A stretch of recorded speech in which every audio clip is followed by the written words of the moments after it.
You have a princess palette and you want to be a princess, but you don't want to spend any money, come to me. I'm going to teach you some stuff. Not too many stuff. I can cook, not great. I'm not a chef or nothing. I'm just the girl who likes to eat. Watch this.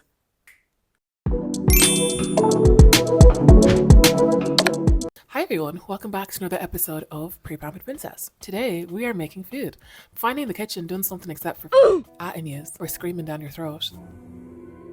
So we're in the kitchen and we're gonna make some form of chicken and rice, right? I want to do 75 hard starting from February. I hurt my knee and I've been out the game for a while, and I probably am going to be out of the game till like March, but at least I need to get my eating habits correct. This meal I'm creating though, it's not healthy. It's basically gonna be like fried rice with chicken. Shout out to Naomi! Nay got me some stainless steel pans for my birthday last month, and I'm so excited to use them because they came today. You can guess my age by how excited I am for household items. Oh, stop the lights. I have a steam cleaner, a carpet cleaner, I have a wireless vacuum, I have my stainless steel pots, I have glass containers, I have a cast iron. I love appliances. For the recipe, you are going to need some gochujang, oyster sauce, some honey, dried Nigerian pepper in the wrong container, ketchup mayonnaise, to some fish sauce. So I'm gonna start out with some gochujang, maybe like that much gochujang. There's water in this, by the way, because I rinsed it out, so ignore that. Some pepper, because I really like some pepper. I don't know, that's pretty good. Some fish sauce. This is a quarter cup, so maybe an eighth of a cup. Throw that in. With some ketchup mayonnaise. Yeah, let's go an eighth as well.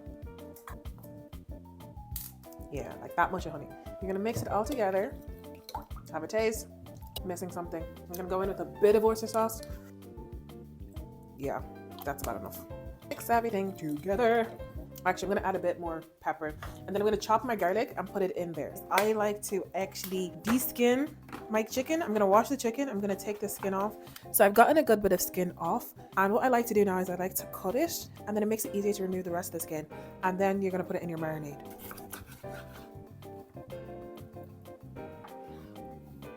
For your chicken mixture, you're only going to use like a clove and a half of garlic. So I only have one chopping board. I'm trying not to use like plastic in my house and stuff. So I only have one chopping board, and I washed it after the chicken. I can do it before the chicken. Either way, one of my mantras when I cook is as soon as I wash my hands, I'm washing something in the sink. So the sink right now is clean. There's nothing in the sink.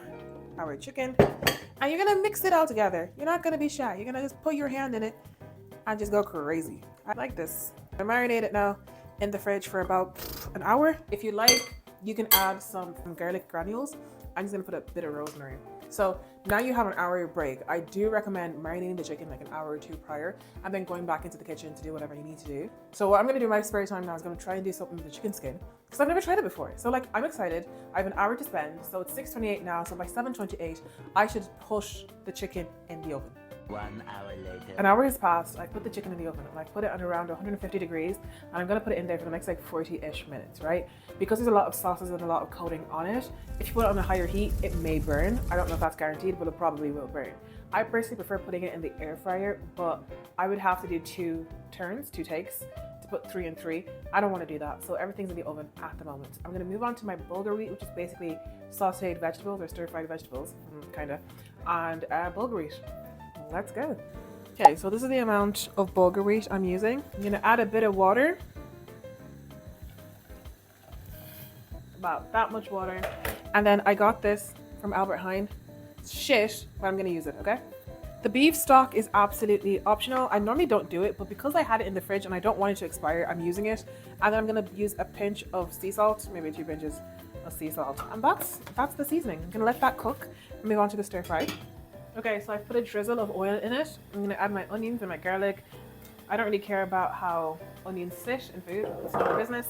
In here, you're probably wondering, it's the stock I try to create, separate the fat from it, and then use the liquid as the actual stock. Okay, let's see if it works. So you're gonna stir fry this for a little while, and then you're gonna add your vegetables, and then season to taste. Now that this is nice and like, I don't know, whatever, you can either take it out, separate it, add it later, or just add your veggies. I'm gonna add my veggies because I'm lazy.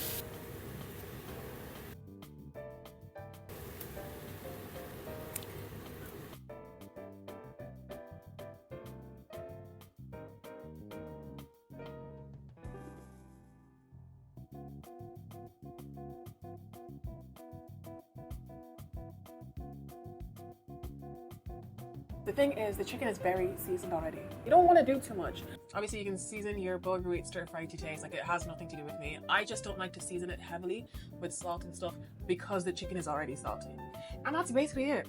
Easy squeezy, lemon squeezy. If you're looking for something that's actually Asian by a region or by a country, do not look for me. I am not the one. Like, it's not my culture, so I don't know. I won't be able to give it justice. This is something I'm actually really passionate about. I want to create awareness about this. Stop trying to food. Stop trying to sexualize food. I am so sick of it. Stop making faces. Stop moaning. Stop inserting stuff. It's weird. It is strange. You need help.